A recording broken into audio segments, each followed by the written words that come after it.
Raw, real, absolute wisdom. I hear people who have amazing emotional wisdom say that the universe is within us and not out there. They say it is about being in the now, nothing else. Nothing is under our control, nothing whatsoever. All we can do is be truly 100% in the moment. My name is Rohit Bassi, the host of Raw, Real, Absolute Wisdom.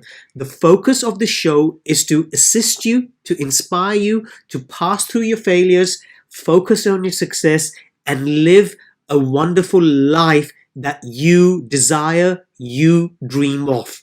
Welcome to the show. Jack Welch, Stephen Covey, Nick Vijucic all have someone in common.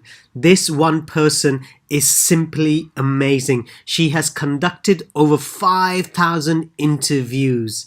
She has a twinkle in her eyes. Her smile says, "How are you doing?"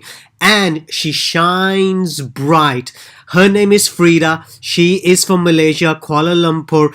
And when you read her book, In Your Skin, you get to know things about her which you would never imagine would have happened to her. Welcome, Freda.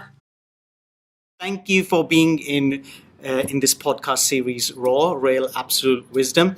Now, I've literally known you just on LinkedIn. I'm based in Dubai. You're based here in Malaysia, in KL. You're the first international person as far as from being away from home I'm actually doing this podcast with. So I truly appreciate that. Thank you. Thank you for reaching out. It's pleasure. been 3 days since we've met. Yes, three days, but we've seen each other on LinkedIn. The virtual world is amazing. Now, before we begin, for the record, your full name for our listeners, for our viewers. All right. It's Freda Liu, and I know you want to ask because you're worried you'll butcher my name. Absolutely, that's the reason. I'm terrible at pronunciation, so that's the reason I did that. Well done. I know the tricks. Okay, now tell me something. Where does this name drive from? Oh, I don't know. My parents gave me this name, and I asked them, where did it come from? They have no idea. But I was just looking through history. Apparently, that week in the British charts, there was this song that came out by Freda Payne. Okay. So I'm just wondering, maybe something they were listening to the radio and said, "Oh, it's a nice name," but they don't know where they got the name from. They just said, "Hey, just name her Freda." Yeah. Okay. Now, we'll get to what you do at the moment because you do something very interesting, which I personally find very interesting. Have not a great idea of what it is, but I hear. So we'll reveal it to the listeners in a while. But before we go to that, what were you doing before? Because I believe you work for IBM, and now it's completely completely different. So what's happened since you were working from IBM or even before that and to where you are now? So it looks different on the outside because I have this thing called working in a radio station. However, I feel that it all connects. So I used to work in a PR consultancy, and then subsequently I worked for IBM PR. So agency on the client side, but the part-time work was always in TV and radio, and I was a presenter, a news presenter. So when this came about, I just felt it was an extension, of myself as in communication. And I can say that I've been on the journalist side, on the PR side, and PR consultancy and all that. So that was the journey, having been there. And about 10 years ago, a radio station, the BFM, started, and I was very intrigued about joining a radio station like that because most of the stations here in Malaysia still to this day very much music centric, and I like the idea that it was something that was interactive and that I could get something out from somebody, and it was business, so it wasn't such a far cry from my previous life in corporate, right? And I still want to be able to think while working, and if I decide that all doesn't work out, right, going back into corporate isn't so stark because of that business sense. But I personally enjoy it as well. Okay. Now, so you're in PR. It's now kind of an extension. You've been doing for over a decade now, I believe. With the radio station, yes. Yeah. You do MC work as well. Now, how is being in PR with a corporate different to being what you're doing now as a broadcaster? Oh, it is completely different. I mean, when we talk about in PR, it is helping to find the stories. When you're working PR, it's about identifying the stories. And I find that when I'm doing my interviewing, you do that as well, right? You're trying to find a story when they Yes. come on air, and sometimes they'll give you these things like, "Where's the story?" So you're able to then elicit that, and now it's. I guess you're not paid for the story anymore, right? But it is still about this ability or the skill to find the story behind the brand, the story behind the person. It's still about that. I've always been, as much as possible, try to be neutral. And even when I was working in PR and the PR said, we want to develop a story or get a story, if there is no story, there is no story, right? And yes, we have to work at getting that story, Yep. but understanding that. So yes, I can see that it is, you're sitting on different sides, but it's still the ability to get the narrative behind everything. Yeah. Now, I look at your LinkedIn profile, and the first thing I see is content creator. How come a content creator? Okay, so I believe that when I talk about content creator, it's whether I write, it's whether I post things on LinkedIn, it's whether I come out on videos, and whether when someone can work with me, then it's the ability then to create content. Whether I'm doing an MC work, it's about that at the end of the day, and I believe that's the future as well. So sometimes by putting ourselves in boxes, we then limit ourselves to what we're doing. Yeah. Of course, I'm still working in BFM, presenting and producing and all that, but that's creating content, Yes. right? So then, and I think it's beyond radio that I'm doing it, right? So there are other things, there are other elements of my life that I'm doing, writing books, that's creating content, Yes. right? So it just opens up the world to the possibilities. It opens up your thinking to the possibilities rather than putting yourself in a box, right? A very simple example of even working at the radio station that I'm at the moment, we've always called ourselves BFM Media. And being on radio alone, you can't just depend on spot ads anymore, Yep. right? It's already extended into digital. It's also extended into events. It's gone into other things as well. And this is content that we're creating. So not limiting ourselves to just one thing, and that's how you evolve, right? And opening up your own. When I put these words out there, I'm opening myself to more possibilities, right? Who knows what the medium's going to be in the future? Absolutely. Right. So here's the thing: content creator, obviously with the broadcasting side of things, and you're doing the books as well. We'll come to the books in a while.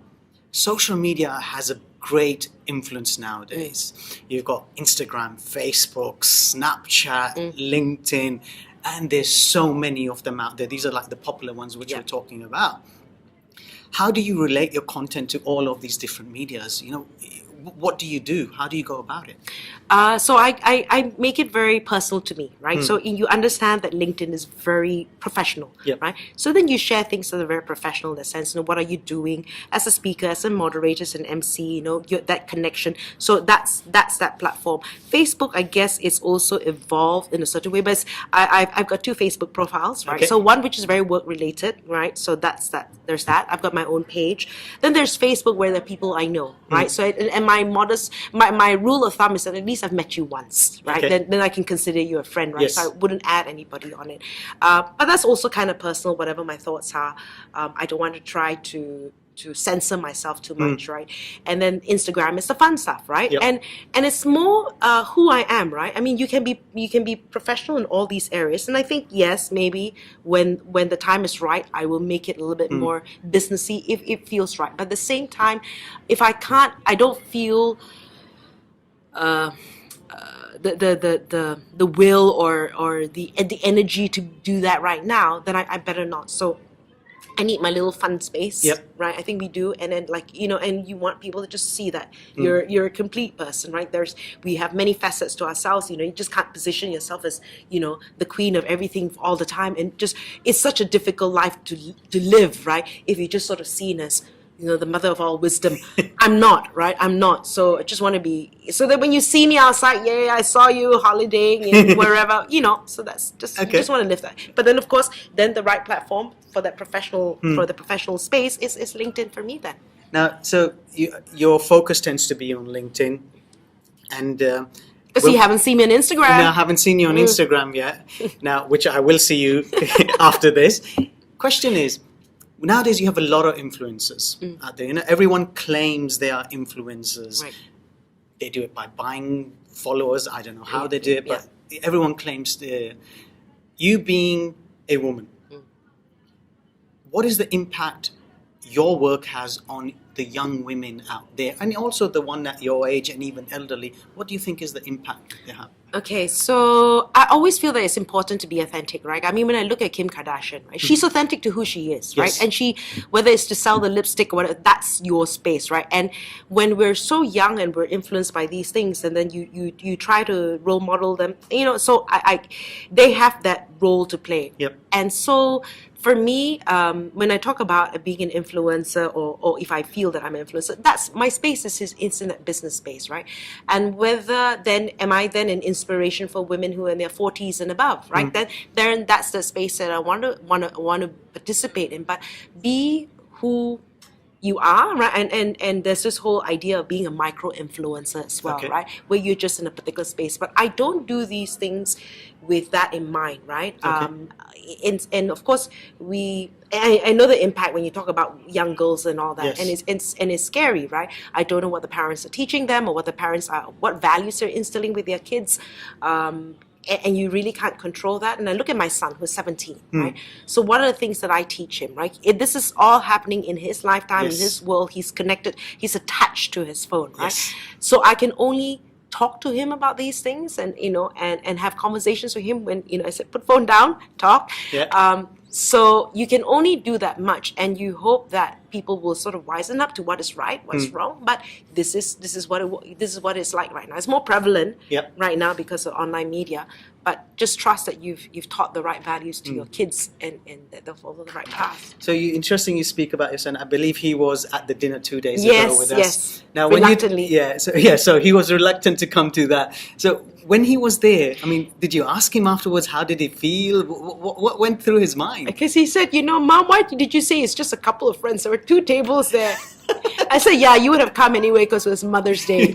But we have a very honest kind of conversation. Like we sort of like we'll make jokes at each other. We'll take jokes at each other. But he's okay. And he's rather reserved. But when you talk to him one-on-one, he loves to make fun of his mother. He loves these opportunities to make fun of his mother. Okay. And he keeps you humble. Okay. Kids keep you humble. Yeah, absolutely true. It's amazing. I've got a nephew and I've got 2 nieces, and it's amazing what they come out with. They've just come into their teenage life. Now, looking at what you're doing, that's one thing. Even before you started the corporate world, when you were young, okay, Going back way back. way back. Okay, tell us something about your young life. The memories from there. I grew up I was born in Brunei. Okay. Okay, so oil family. I mean, I don't know in the oil. So dad used to work for Shell. It was a very small town. We're not talking about the capital city. We're talking about a really small town called Syria. So it was a very simple life, and I'm so glad for that upbringing that I had, where you could just come back, do your homework, and then you run out and you go behind the house. It's 5 minutes from the beach, and then you just run out and go for a swim. Right? And you think back right now, I must have been 8 or 9, and I would go to the sea and go for a swim. It's like, I will never do that with my child right now. But that freedom, right, to just be and to climb trees and to do all these things. So I'm so grateful for the simplicity that I had. And not having grown, I guess, that's my point of comparison. And then after that, my dad retired. Then I went to, still in Sarawak, in Borneo, a bigger town. Okay. And then working as a receptionist at Kuching Hilton, which Okay. I'm very proud of, before I came out to KL to further my studies, and then going over to Australia, right? And then finally deciding to settle in Kuala Lumpur to work. But it's, I've seen, how it is in a small town, Yes. and the evolution and the growth of what it's like. But I do appreciate that upbringing that I had. It was a very, very simple, good life. Yeah. Now, when you were young, what was your aspirations? When you will grow up, you will do X, Y, Z. What was your thinking? The stupid aspiration, I want to be a doctor. Your mother would have been proud. And I was like, oh, too much, too long the study. So I was like, and when you go older as well, you realize, okay, actually my love is in communication. My love is in that area. And then I didn't know that getting into broadcast was purely accidental. I had no ambitions to be in that area. I worked in the hotel for 1 year thinking that, okay, would I enjoy working in a hotel? If I do, I would take up hotel management. And I didn't want to do hotel management because I thought, oh, do I then just limit myself to a hotel? Back then, right? And I was like, okay, let me just do a marketing degree so that whatever industry I go into, marketing is sort of it's flexible enough where you can go into various industries, and that's what I did, a business degree in marketing. So then that sort of changed. Then when I was at university, there were two subjects that I scored really well in, and it was PR and advertising. And then after it was a game of like when I came out, okay, what do I do, PR or advertising? And the reason I chose PR at the time was because it was a fairly new industry in Malaysia, and it was involved writing. I knew that much, right? In advertising, you're either a copywriter or you're client servicing. And it's like, why can't they all do the same thing, right? Because when you're in PR, you do client servicing, you come up with the programs, you do the writing, you do the execution. So I liked the fact that I was doing everything, and that was the reason I chose PR. So and then how things just happened, and I accidentally got into broadcasting. So that's another interesting story. You've had quite a lot of successes, and before we go a bit more into that, you also write books. How come you started writing books? What made you write books? It was a friend who said at dinner, write a book. I said, but what are we going to talk about? Talk about this, establish yourself. And I was like, okay. And I was like, what was, so the first book was this, when I interview a lot of businesses, right? A lot of SMEs in Malaysia. And a lot of SMEs in Malaysia are very shy or don't know the power of PR, having been in PR, right? You hear them one time and then either they have succeeded further or they have failed or whatever. If they've succeeded further, they didn't know how to extend the story. And we like to hear more Malaysian stories. So if you think about this book would have come 6-7 years ago. I think Malaysians have improved a lot more. And you think about platforms like Kickstarter, right? Who says, this is our prototype. This product is fantastic. Give me your money. Right? And we will come up with a product. And we are willing to give our money for a product that's not available yet. And that is marketing. Wow. Right? And we don't know how to do that here. And you look at the education system that the West would have, whether it's the UK, Australia, or the US, right? Where you learn show and tell. You learn these things. You learn how to present all that. We've never had that, right? So we're generally a little bit more inward, a little bit more shy. I was like, we need to go out there and talk about the fantastic Malaysian companies that we have. So that's why in the first book, I featured Grab when it was still called My Taxi. Right, and how it's evolved to what it is then, right? And they are one company that's done a great job in building their brand. Very true. Yeah, absolutely true. So that was the first book. Then you wrote 3 more books, was it? 4 more books. 4 more books. So the second book was a tie-up with an interviewee and a friend who is a property lawyer, but he's also got various businesses. And we said, and it was because I wanted to get into business. And it was a business that I knew was wrong from the get-go. I knew it was wrong from the get-go. I just needed him to ask me those questions that made me think clearly. And I was like, I knew it was wrong.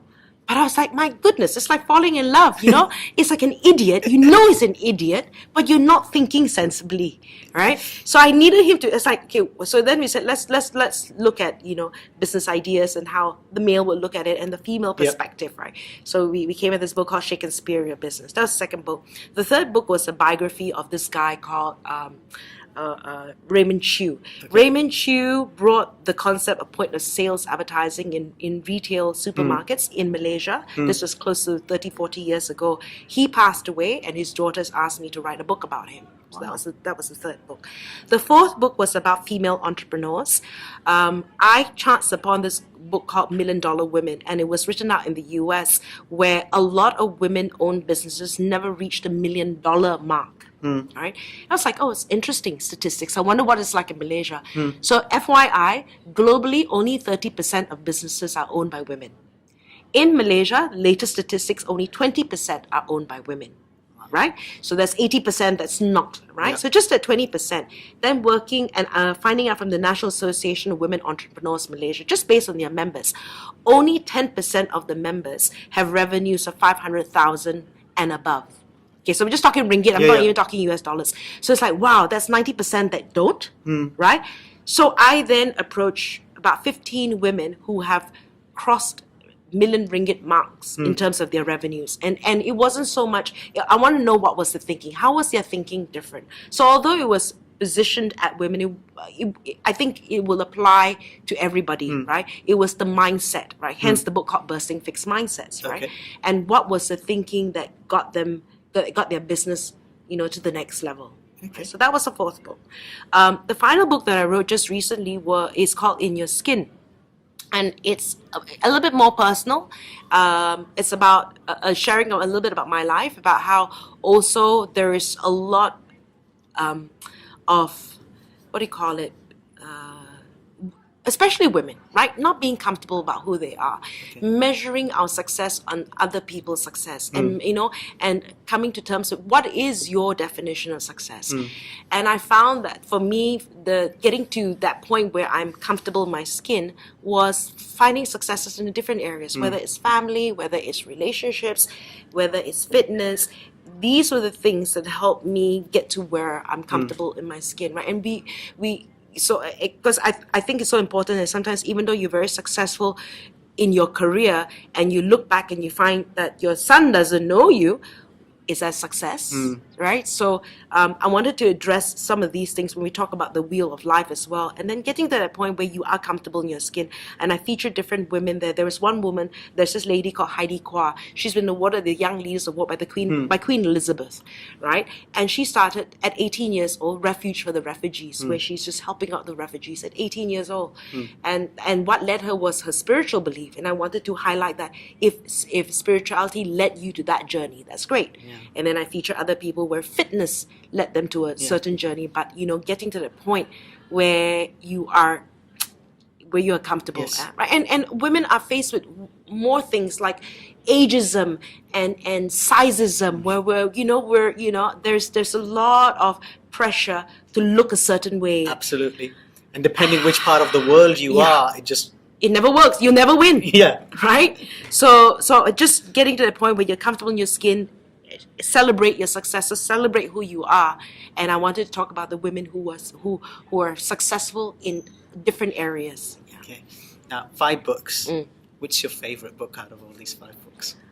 There's no favorite. I think depending on my level of maturity at this point. Of course, now you look at your Facebook and say, "Oh, I wrote that first book," but it was relevant at that point. And to me, I guess like the last book is the most personal.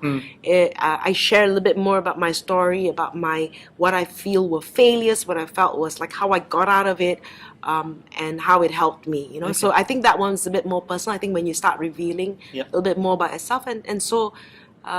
Which sold better? I don't know. And it wasn't about that. I don't think you make money from books, right? But you do establish your brand. You do have something to share, and people have said, it's helped me. And I think that at the end of the day is why you do what you do. Here's a very crucial question. Crucial question is: so we're talking about all the success and all what you've done. What about when failure hits you? Oh, when failure hits you. I've been down that road. And again, what is failure, right? What is failure? Is it money? Is it what? For me, the biggest thing was the end of my marriage. That was the most painful thing. And it was just, when that happened, it was a question. I questioned myself, not just in the marriage. Then it's like, am I a horrible employee? Am I a horrible mother? Am I ugly? That one thing would make me question everything else. And I remember that point where spirituality came in, my faith came in, and I just remember praying to God and saying, I don't know how, God, but just make me a better person from this situation, not bitter. Okay. That was, and I didn't know how, right? And I really didn't know how, but I just said, I don't know how. Just don't make me a bitter person from this experience. Okay. And that's why I wrote that book, right? Because, okay, I can't solve this problem at the moment, but what can I control? I can have a better relationship with God. I can get fitter. I can have more meaningful friendships Yes. with friends. These are the things that I can have control, right? And I can't control the other person. But then when all these things, when I paid attention to all the other things, other things improved. And that was my formula. It didn't happen overnight, Yep. right? But that was how I got out of it. Okay. And again, you question who you are, right? I mean, right now I work for a radio station. Yeah, people know you, blah, blah, blah. And then, like, what happens when it's all over? Do you know who you are? Yeah. Do you, writing the books, that helps and all Yep. that. But is it a mask, right? I mean, you're smart enough to be strategic and all that, but when all is stripped away, who is Freda Liu? And I ask myself this question, right? And that's why all these things are important. The friendships that you have invested in, the family they invest. I mean, simple. Stephen Covey, deathbed, right? I've written my eulogy, right? I've written because I wrote it down. It's like, what would people say? And I wrote down my eulogy and said, and I'm very clear about what it's going to be. And then live your life backwards. Right now, it's the next holiday. Now, talking about failure itself. So you did these couple of things, and you're talking about failure, how you think you're a failure at one thing, and then you start thinking, well, all of these different things that you're failure. Is failure a bad thing in your books? Oh, no. I mean, looking back, right, you tend to coast, and if you don't have that, right? I remember just like, life is just sort of coasting along, but you're not taking any risk. You're not taking anything because you think, okay, I don't want to rock the boat. And then you live life of quiet desperation. I'm serious. Until that happened, it jolts you. And I don't wish this on anybody, but it seems to be that the carrot strategy doesn't work. People need to get motivated only if they've been hit by the stick, right? And so and then when you've been down, you appreciate the fact that you get back up on the mountain, right? And so it's not a bad thing. This is life, right? There's got to be, you don't want it to be just like, I'll share a story about my dad, where do you want to die with the music in you, right? So my dad is a fantastic father. He was a brilliant musician. He could pick up the trumpet, the guitar by sound and everything. And of course, reality is he got a job, he had 4 kids, so and he great father and all that. He took care of all of us, and he died 2 months short of his 60th birthday, right? Upon finding out, okay, the youngest child, that's me, have graduated. Like, I think like he knew like all my responsibilities are done, and he just sort of gave up. And he, to me, died with the music in him. There were so many things that I wish I could have done with him and all that, but he did what was responsibly right. And if he didn't have those responsibilities, would he really have done those things, or would he be in a band, right? I don't know, right? Yeah. So you don't want people to die. I don't want to die with the music still in me. Okay. Right. Your dad's incidents obviously taught you quite a lot. Your marriage incident taught you quite a lot. One of the things which I've seen about people about failure is they want to run away from failure. They think it's a really bad thing, that we should always show the success.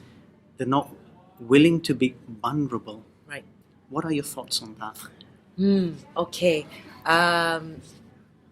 No, be very, okay. So this is a book that I read by Martin Seligman called Flourish. I don't know if you read it. I've not read it. Okay, so it's a great book. I highly recommend it. And he talks about how you don't, there's one part, because he's a psychologist, he says that when you are going through something, he says, deal with it. And he says, deal with it, not flippantly. Right? He says you have, and there's a couple of exercises you can do, questions you can ask yourself, and says that when people have depression, what happens is that when they take these medication, there are 2 types of medication. There's curative and there's cosmetic. Okay. So curative is you take a malaria tablet and you are cured, Yes. right? depression medication is cosmetic, which only solves 65% of the problem, and 35% is still not addressed, right? So you have to deal with it. We don't like to deal with it. We don't like dealing with the pain, but you've got to deal with it. And then he's not saying that medication isn't important, but if you're only solving 65%, there's 35% that's still not solved. So, and when you go through that pain or whatever and address it, I always ask myself, like, I know when I'm not at peace about certain things, right? Why? And get to the root cause of the root reason why I'm not happy about something, right? And it could be the big things or the small things, right? Because you also have to teach your children. Like, I have a son, and I think men are in a more difficult situation where they're supposed to keep it all in, right? And I think it's really, so I'm giving my son the space to be himself, right? And I've had these conversations. If you're upset about something, cry. Let it out. Do you have friends you can talk to? You can always talk to your mom, right? And that I don't judge him on these things, right? Right now he's 16, 17, so mom isn't cool. Mom, so okay, whatever.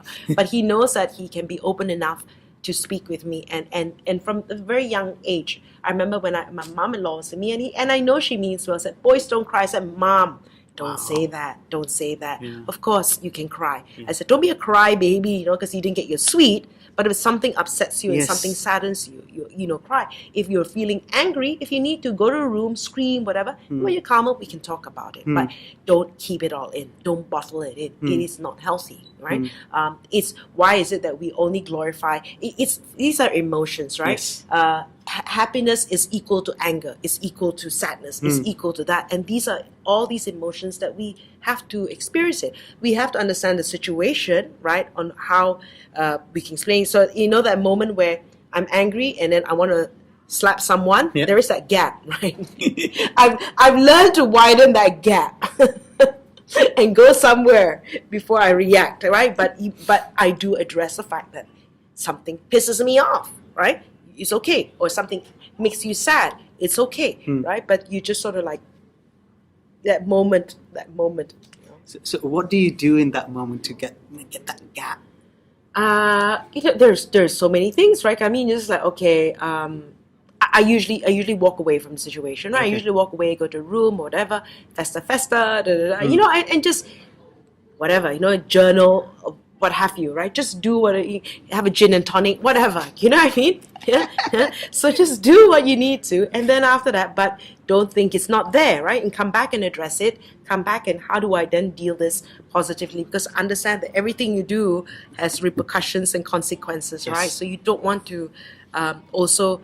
It's okay if you're angry by yourself, but if your anger then spills over into other people's. Like I've had moments, right, when I've been angry at my son and I'm not proud of my behavior, right? Now I'll tell him I'm sorry, right? And you have to be able to tell him sorry so that he also knows that mom isn't perfect and that you can also say sorry when you're not perfect and it's okay, right? And I think that's important, right? For mom isn't always right. Yeah. Mom isn't always right. Mom's also learning. You didn't come with a handbook. I've had this conversation with him where I said, I love you, Jude. I love you. Parenting sucks. I love you. Don't take it personally, but parenting is so tough.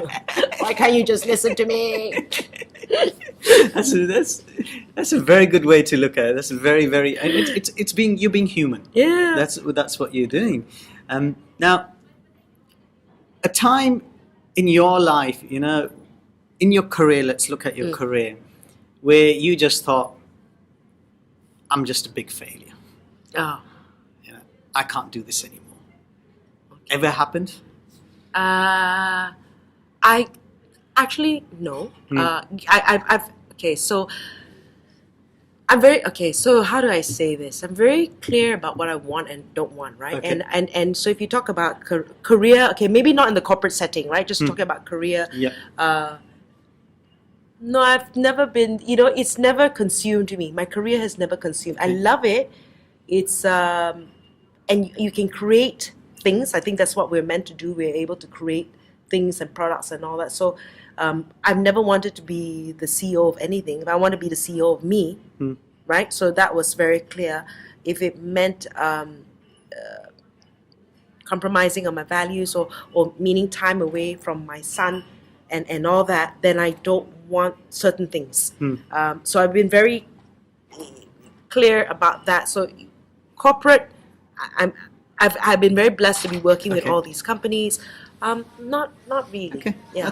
that's good to learn, because there's a lot of people, they go through their careers and they feel that I can't deal with this, I can't cope with this. Okay, not cool, but it's making that switch, right, from I guess IBM and to BFM, right? It was a very good company, but I didn't feel the last role I had, I moved away from PR and I was doing a marketing role, and like I couldn't hack it. It wasn't even a marketing role. The title was marketing, but I ended up doing other things, and I just didn't enjoy it anymore, right? But if it was, you see, but then when I look back, if I wasn't, and it was such a case that I was looking for certain roles and nothing was available at that moment, right? And I was stuck with this particular role. And if I wasn't pushed in that corner, if I wasn't that miserable in that particular role, nothing against the company, right? Just that particular role. If I wasn't pushed to that corner, would I then have looked at BFM, right? And I think I needed to be pushed to that corner. Then I looked at other options.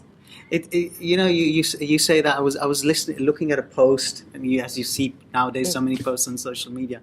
It's that their obstacles move out of my way, and I was a bit like, interesting, and I responded back and saying, there are obstacles, thank you for showing me the way. Right. So it's like you're saying to me that this marketing role was kind of an obstacle, saying that, hey, you're not meant to be over here, you're meant to be somewhere else. Right. And what I'm getting from you is you're saying, when you're in a situation which is a tough situation, you need to just take a seat back and say, something else is meant to be for you, not this. And it was just I could have continued with that role and it was working with it was a wonderful company, IBM, right? It gets you very comfortable. I was able to work from home. I was able to do all these things. They treated the employees really well, and I was comfortable. But it was like sitting on a nail, right? And and the nail wasn't painful enough. And until it got painful enough, that made me move, right? So you look back and say, wow, no wonder that happened. If that didn't happen, I wouldn't have made the jump, because it didn't make sense to join BFM. Because it was a startup with no track record and was asking me to remove 30% of my salary, right? And it might or might not work. This is an independent radio station when there were all these established radio stations, right? They were part of a giant group of listed companies, and we're just a small little company. If it didn't, like everything was saying that this won't work. And yet, right? And because of that, I said, let me take a chance. I mean, I'm really glad I did it, right? But until I was there, so these are the obstacles. Sometimes when I look back and I'm faced with obstacles right now, I said, okay, and that's where faith comes in. Okay, God, what else have you got in store for me? So I don't take these things like there's a reason why it didn't happen. We'll find out why in a couple of years. We'll find out in a couple of months. Right? So that's my attitude to a lot of things. In your time being in broadcasting, you've interviewed quite well-known people. So who are those people? Okay, so I've interviewed Stephen Covey before he passed on. This was over the phone. Yeah. Julian Assange, who was in Malaysia before he went to Sweden and then subsequently got in trouble. So this was years ago. Simon Sinek. Yep. And Jack Welch. Okay. Nick Vijucic. Okay. Yep.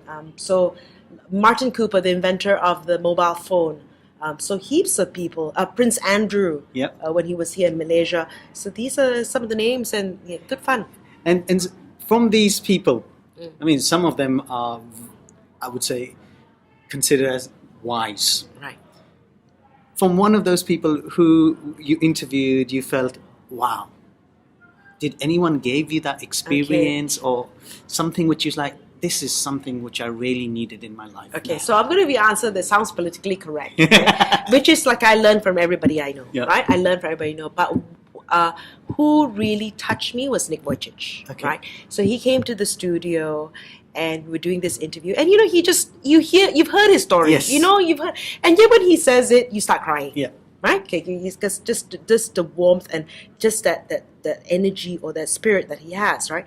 And then when he finished that interview, he said, and we're off air, and he says, Freda, can I pray for you?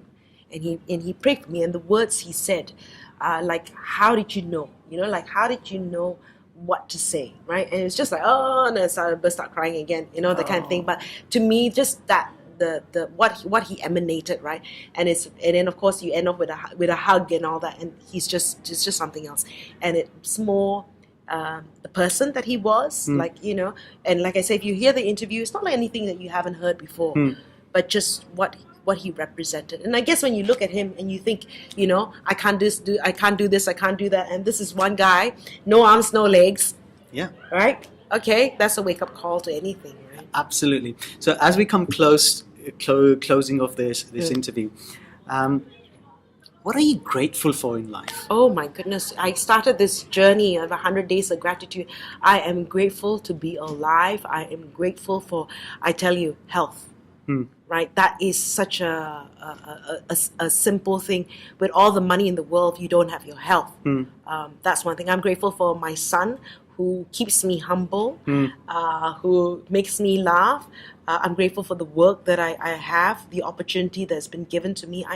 There's so many things, and I love being in Malaysia. I love this country and the opportunities it's presented to me. You know, a lot of times I have a lot of people who have migrated, right?